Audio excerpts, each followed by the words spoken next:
किसी एक व्यक्ति को सर्वश्रेष्ठ दिखाने के लिए लाखों लोगों को मरवा दिया गया। 1947 में हमारे भारत देश का बंटवारा हुआ, लेकिन उसके दम आज तक नहीं भरे। 1984 सिख विरोधी दंगे, 1911 वर्ल्ड ट्रेड सेंटर पर आतंकी हमला, 26/11 मुंबई पर आतंकी हमला, 2011 दिल्ली एयरपोर्ट पर बॉम्ब ब्लास्ट, 2013 मुजफ्फरनगर में दो गुटों के बीच आपसी दंगे की वजह से 62 लोगों से ज्यादा की जाने गए। 2020 पूर्वी दिल्ली में सांप्रदायिक दंगों के चलते कई लोग मारे गए, दुकानें जला दी गई, घरों को लूट लिया, जिसके कारण पूरी दिल्ली सहम गई। 2020 शाहीन बाग शांतिपूर्ण विरोध को बनाया हिंसक विरोध। 2025 बहलगांव में पर्यटकों को उतारा मौत के घाट।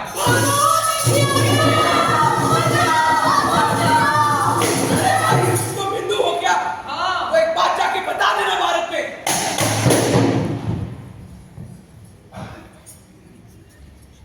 आज की ताजा खबर। पहलगाम में हुआ आतंकी हमला, मासूम पर्यटकों को उतारा मौत के घाट।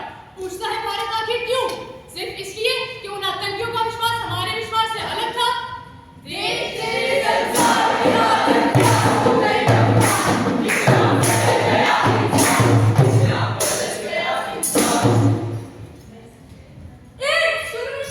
मारा? क्योंकि तुम मेरे तरह नहीं बोलते।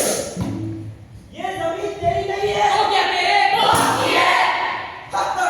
ये तो कुत्ते बिल्ली छोड़ के सब खा जाते हैं। मैं कुछ भी खाऊं पर जिंदा आदमी के गले में टायर डालकर नहीं जलाता।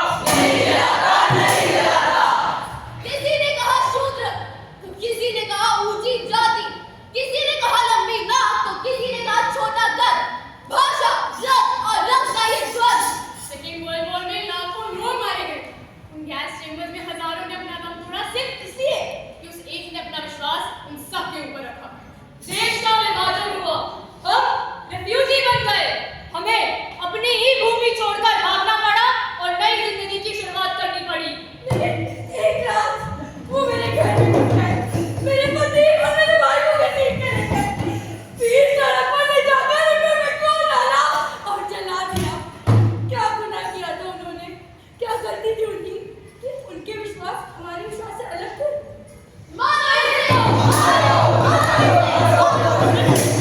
मुझे छोड़ दो, मेरा क्या कसूर था? सिर्फ ये कि मैं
जाते हैं